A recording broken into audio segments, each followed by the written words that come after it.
cher public, nous vous invitons à prendre place confortablement et à fermer la sonnerie de votre téléphone cellulaire. En cas d'incident, veuillez repérer les sorties de secours les plus près de vous. Bon divertissement. 1, 2, 1, 2. OK, c'est bon, on peut y aller. Sophie Durocher. Elle met en scène les arts, la culture et la société. Une représentation pas comme les autres. Sophie Durocher. Bonjour tout le monde, j'espère que vous allez bien. D'abord, je vais ajuster mon siège. Je me rends compte que je suis un petit peu trop haut. Et je tiens à vous dire, parce que vous le savez pas, hein, vous allumez votre radio, vous allumez votre télé, puis vous êtes à Cube et on vous en remercie d'ailleurs. Et ce que vous savez pas, c'est les coulisses. Alors, je vais vous faire une confidence. À chaque jour, avant que l'émission commence, mon collègue à la réalisation, Jean-Philippe Leroux, me dit dans les oreilles, qu'est-ce que tu me dis, Jean-Philippe? Dis-le donc au micro. Amuse-toi, Sophie. J'adore ça. Là, vous pouvez pas savoir, moi, ça me met de bonne humeur. Ben, je suis toujours de bonne humeur, comme chacun sait. Tu sais, je suis une fille positive. Jusqu'à temps que la chicane survienne. Jusqu'à temps que la chicane survienne. Mais je suis, en général, quelqu'un de super positif. Mais le fait que Jean-Philippe, juste avant d'aller en onde, bonjour Cybèle. Bonjour Sophie. Juste le fait que Jean-Philippe me dise ça à chaque fois, ça me donne comme un petit oomph. Ben, c'est si important, en fait, qu'on aime ce qu'on fait. Qu'on soit dans la bonne heure et la bonne humeur et tout ça, bien sûr, c'est super important. Alors, sinon, pourquoi tu travaillerais? Ben là, pour être payé, puis payer mon hypothèque. Mais avoir un toit sur la tête, manger. mais ça et ça, les deux vont ensemble. Ça peut être pour des raisons financières et pour des raisons de plaisir et de bonheur. Et je dois dire aussi qu'avec Hugo Veilleux, qui est journaliste à La Recherche, on a eu une idée il y a quelques semaines. On s'est dit, on va recevoir au cours des semaines, jusqu'à la fin du printemps, des duos mère-fille, mère-fils, père-fille, père-fils. Tu sais, on a reçu Marc Derry. Ben, j'aimerais ça recevoir Marc Derry à un moment donné avec sa fille et tout ça. Puis là, le hasard a voulu que quand on a su qui ferait partie de la distribution des Belles-Sœurs symphoniques, qu'il y avait un duo mère-fille, on s'est dit, ben tiens, on va leur recevoir ce duo-là. Pour lancer le bal. Pas juste parce que c'est mère-fille, parce que c'est deux femmes extrêmement talentueuses.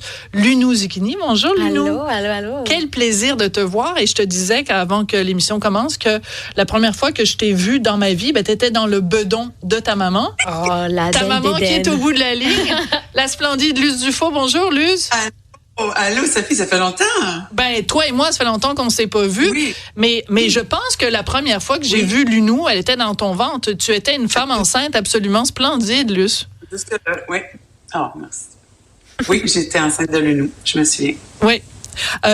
Vous êtes toutes les deux dans cette distribution des Belles-Sœurs symphoniques. Alors, les Belles-Sœurs, ça a commencé évidemment une pièce de théâtre écrite par Michel Tremblay en 1968. Ça a marqué pas juste l'histoire du théâtre au Québec, ça a marqué la société. Après ça, il y a eu la comédie musicale, René Richard Cyr, Daniel Bélanger. Ensuite, il y a eu le film. Et là, maintenant, les Belles-Sœurs symphoniques, je vais peut-être commencer avec toi, Lunou. Les gens de ta génération, ça représente quoi pour eux, les Belles-Sœurs? C'est quand même une œuvre historique, je pense, qui est québécoise. Tout le monde, en tout cas, ma génération, peut-être en dessous, même en dessous de moi, j'ai l'impression que ça reste un icône. Michel Tremblay, puis c'est une œuvre que moi, à l'école, j'en ai entendu parler, on en a lu. Les Belles-Sœurs, on l'a joué. Je suis vraiment excitée d'être là-dessus, ça va être le fun, c'est des beaux personnages, c'est très québécois, c'est très la vie quotidienne québécoise, des personnages typés, c'est vraiment très Puis en même temps, c'est intéressant parce que le personnage que tu joues, donc ça se passe évidemment dans les années 60, les Belles-Sœurs, et le personnage que tu joues tombe enceinte et elle le veut pas, le bébé, puis là, elle se pose la question, je vais-tu me faire avorter ou pas? Puis je trouve ça intéressant quand même que tu reprennes ce rôle-là aujourd'hui, en 2025, où justement le droit à l'avortement peut être compromis. En tout cas, aux États-Unis, il l'est. Oui, malheureusement, oui. Et donc, ça doit aussi venir te chercher, ça? Oui, c'est sûr. C'est sûr que ça n'a pas de bon sens que ça soit remis en question. Mais oui, effectivement. Comme quoi, malheureusement, on n'a pas fini de se battre pour ça, puis qu'encore aujourd'hui, ça peut rester chambranlant. tout près de nous autres. Là, je veux dire, les États-Unis, c'est à côté, en espérant que ça prenne une autre tangente. Mais oui, fait que non, c'est sûr, c'est un beau personnage. Un beau personnage. Alors, toi, Luce, tu joues le personnage de Pierrette, une fille de club. Écoute, moi, je trouve que c'est parfait parce que c'est quand même... tu sais, le nombre de fois où toi, t'es pas mal une fille de club. Donc, quand on t'a approché pour reprendre ce personnage-là, t'as dit oui tout de suite? Hein? Ah mon Dieu, j'ai dit oui tout de suite. Tout de suite. Oui, vraiment. Honnêtement, on m'aurait donné n'importe quel autre personnage, j'aurais dit oui aussi. Parce que c'est les Belles-Sœurs, parce que c'est Michel Tremblay, parce que c'est Daniel Bélanger, René Richard, tout ça me tentait. Lorraine Pintal. Non, j'aurais dit oui j'aurais passé le balai, honnêtement. Mais demander à Luce Dufault, avec la voix que t'as et le talent que t'as de passer le balai, ça aurait été drôlement insultant.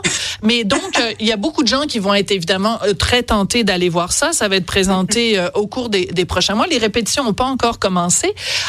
Et c'est sûr que le fait de vous voir toutes les deux, vous jouez pas le rôle de père de mère-fille dans la pièce, hein, pas du tout.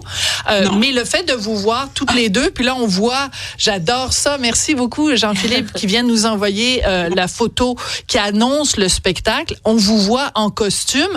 Qu'est-ce que vous a fait toutes les deux de vous retrouver maquillées, coiffées, puis déguisées comme dans les années 60? Lunou, ça t'a fait quoi? C'est pas ton époque pantoute? Non, pas pantoute, mais c'est ça qui est le fun. C'est de pouvoir aller toucher un petit peu avec des conceptions de costumes, maquillage, coiffure qui vont être très intéressants et tout. Puis c'est le fun de voir tout le monde là-dedans. Ça nous met dans le bain, là. Oui. Et quand vous êtes rendu compte que vous alliez donc être toutes les deux dans la même comédie musicale, symphonique, évidemment. C'était pas la première fois parce que vous aviez fait un spectacle de Noël où vous étiez toutes les deux ensemble sur scène. Est-ce qu'il y a une de vous deux que ça a fait hésiter le fait d'être ensemble sur scène, que vous aviez peur justement que les journalistes disent « Ah mon Dieu, c'est donc bien cute, la mère puis la fille. » Alors, je vais commencer par toi, Luce. Est-ce que ça t'a fait hésiter? Ben, moi, non. Non, moi, depuis que Lunou a fait Starac, le règlement dans ma tête, c'est si Lunou dit oui, après ça, je décide. Mais je vais jamais décider pour elle ou en fonction d'eux. Faut que ça vienne d'elle. J'ai pas envie d'y imposer rien, surtout par rapport à ça va être cute, là. Non. Mais c'est intéressant parce que c'est toi qui as le droit de premier refus. Donc, il faut que toi, tu dises oui, puis ensuite, Luce, elle va accepter. C'est comme ça que ça marche? Mais c'est comme ça que ça marche. Je pense que ça marche comme ça dans sa tête, mais c'est pas un règlement que j'ai écrit. C'est pas un règlement que j'ai dit. Là, maman, non, pas du tout. Je pense que c'est juste c'est sa sensibilité. mais c'est intéressant quand même cette dynamique que vous avez toutes les deux, parce que quand on est le fils d'eux ou la fille d'eux, ben il y a toujours cette période où on se dit bon ben là je suis là puis il faut que je me fasse un prénom. Donc tu as vécu ça, mais on n'est plus là-dedans du tout. Tu sais, tu co-animes Belle et Bomme, tu fais tes spectacles de ton côté, complètement indépendamment de maman et de papa. Donc c'est vraiment, t'es vraiment Lunou par toi-même. Donc c'est parce que tu es passé à travers cette étape-là de te faire un prénom que maintenant, c'est moins dérangeant de dire tu es la fille de Luce. Ben oui. Ben, ça n'a jamais été dérangeant de le dire, mais c'est sûr qu'au début, moi, j'avais pas envie qu'il y ait une association qui était toujours faite ou qu'on m'engage pour ça ou de sentir que on vient en paquet de deux ou que c'est non mais tu sais qu'on a la même carrière ou j'avais envie de faire les choses à moi, mais après une fois qu'on arrive un peu à faire cette distinction là, ben c'est un plaisir d'être sur la scène avec elle. On a une relation en or, on s'entend bien, on aime travailler ensemble, on a des thèmes de voix qui vont bien ensemble aussi, fait que c'est le fun d'être à une place où c'est possible d'accepter des contrats comme ça sans se dire ils vont-tu penser que ça va dessus. Ça fait, tu sais, là, c'est juste du plaisir, puis on en profite ensemble. Combien de fois par semaine vous faites, ou par jour, ou par heure, vous faites demander de faire un duo ensemble sur Soir de Scotch? Moins maintenant, mais je te dirais quand t'es sortie du Starac, c'était les demandes qu'on avait là, pour faire des entrevues ensemble, chanter ensemble. C'est pour ça que c'est là que je m'étais dit à ce moment-là, ben ça va dépendre de Lunou. Vraiment, il faut que ça vienne d'elle. Puis après ça, si elle veut que je sois là, j'embarque. Mais après ça, justement, comme elle dit tantôt, ça s'est dissipé, tout ça. Elle a son nom à elle. Fait que non, il n'y a plus autant de soirs de scotch. Non, c'est tout pas soir de scotch. Mais c'est drôle quand même parce que dans les Belles Sœurs symphoniques, tu vas faire une fille de club, Pierrette, qui a vécu sur un moyen party. Puis on peut se dire entre nous que le personnage de Pierrette a sûrement eu une coupe de soirs de scotch. Ah, clairement. Peut-être des matins de scotch même. Moi, j'avais pas les moyens pour le scotch, mais des soirs de, mettons. Oui, c'est ça. Des soirs assez croquignoles. Je peux pas faire une entrevue avec vous deux sans Luce te parler aussi de ton spectacle que tu fais avec Kim Richardson et Lulu Hughes. Pardon, je laisse écouter à dire ça, ce nom-là. Pourtant, avec Lulu Hughes, ça s'appelle Elle. Vous êtes le 13 mars à la Place des Arts. Parle-moi un petit peu du plaisir que c'est d'être sur scène avec ces deux complices. Ouais, c'est complètement fou. Honnêtement, je t'avouerai que les trois, on a eu la chienne comme il faut avant de commencer les répétitions parce que le projet était dans nos têtes, dans la tête de Michel Poirier, le metteur en scène, les musiciens, tout ça, de Jean, mon chef. Mais il n'y avait rien de concret de fait. Puis tant que c'est pas devenu concret, on avait un peu peur parce qu'on voyait toutes les dates de spectacle complets rentrer avant d'avoir un setlist de fête. Et je te dirais que là, on est rendu on a fait 8 représentations, puis c'est complètement fou. On a un plaisir. Écoute, c'est difficile de mettre des mots là-dessus, là, mais avec ce qui se passe en culture en ce moment, de se ramasser comme ça, soir après soir, devant des salles pleines à craquer, c'est le délire. Mais c'est important que tu le mentionnes parce que c'est vrai que la culture québécoise traverse vraiment une crise. C'est pas une exagération de dire, n'en déplaise à certains vendeurs de pizza. Mais je trouve ça intéressant aussi que donc toi tes salles sont pleines. Toi ta carrière va super bien, évidemment avec Belle et Bomme, mais avec tout le reste que tu fais. Toi qui commences quand même, t'es quand même une junior dans le métier. Puis je dis ça en toute bienveillance, bien sûr.